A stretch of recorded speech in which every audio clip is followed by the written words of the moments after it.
आकर बड़ा अच्छा लग रहा है, सुनते आए हमेशा बचपन से। करनाल वाले स्वागत भी दिल खोल कर करते हैं, और अगर किसी ने गड़बड़ की तो उसका इलाज भी बराबर करते हैं। इसलिए ये जगह बहुत पसंद है। हरियाणा की किस्मत देखिए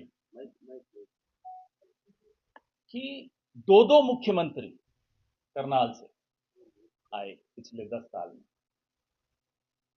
माफ करना, दोनों भगौड़े निकले। एक दिल्ली चला गया, दूसरा लाडवा चला गया। क्यों? क्योंकि वो जानते हैं, करनाल वाले इलाज करना जानते हैं, इसलिए डर जाते हैं।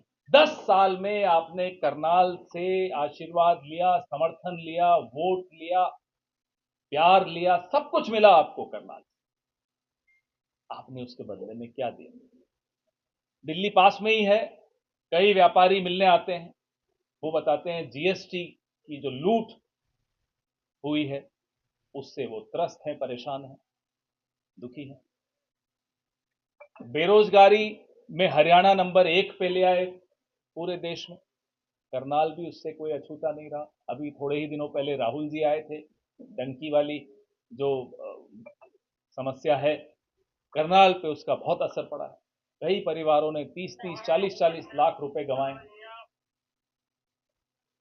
और किसानों के आंदोलन में आप सबने देखा क्या हालत यहां के किसानों की गई। हर वर्ग परेशान रहा पिछले 10 साल।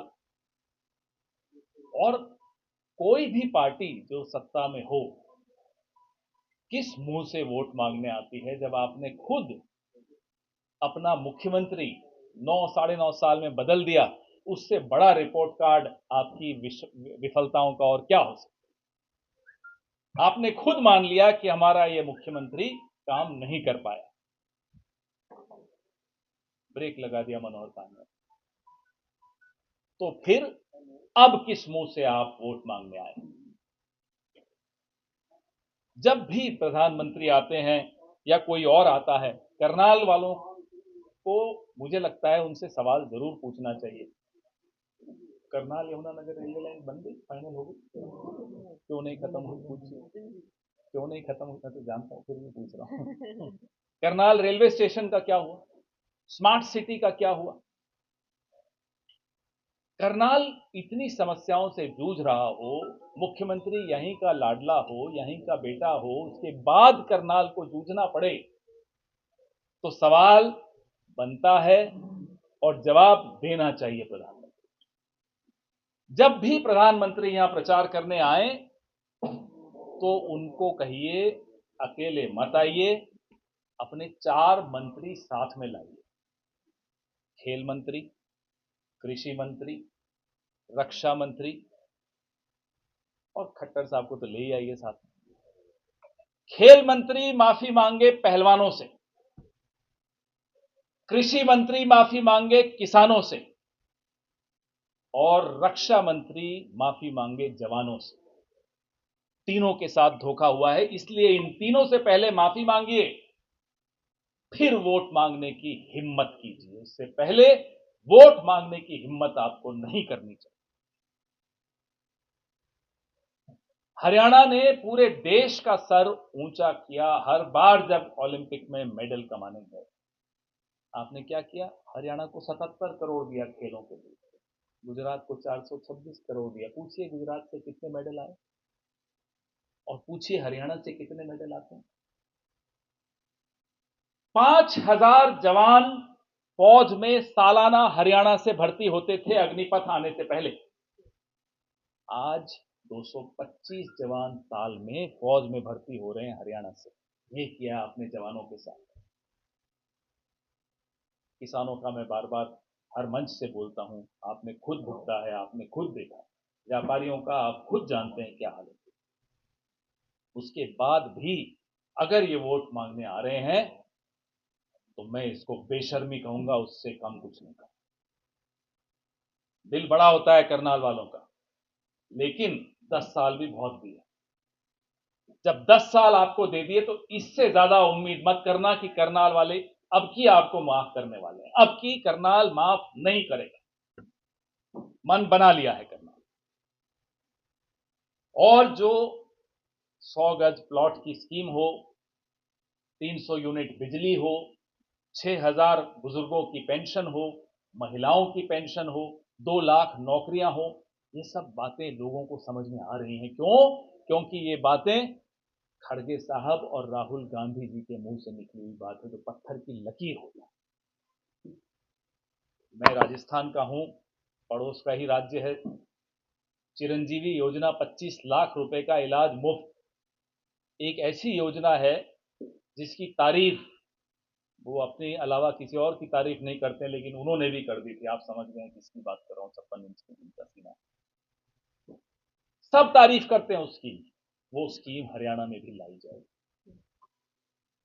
और किसी को अगर शक है कांग्रेस की गारंटियों पर, तो कांग्रेस के किसी भी सरकार के पास चले जाइए, किसी भी राज्य में चले जाइए, कांग्रेस ने अपनी गारंटियां पूरी की हैं। और जहां अभी अभी सरकारें बनी हैं वहां करनी शुरू कर दी। 77,000 करोड़ रुपए का कर्जा 1966 से 2014 के बीच में था हरियाणा पर। इतने साल, 40 से ऊपर साल, सिर्फ 77,000 करोड़ का कर्जा था। पिछले 10 साल में 4.25 लाख करोड़ का कर्जा है। कोई नया एम्स बना हो तो बताइए, कोई नया मेडिकल कॉलेज बना हो तो बताइए, कोई नई यूनिवर्सिटी बनी हो तो बताइए, कोई नया आईआईटी बना हो तो बताइए, कोई नया आईएमटी बना हो तो बताइए, कोई आईटीआई बना हो तो बताइए। कहां गया ये 4.25 लाख करोड़? इस 45 साल में सिर्फ 70,000 करोड़ कर्जा लेना पड़ा। 10 साल में 4.25 लाख लेकर भी आपने क्या कर लिया? क्योंकि आपके यहां अनर्थ शाही।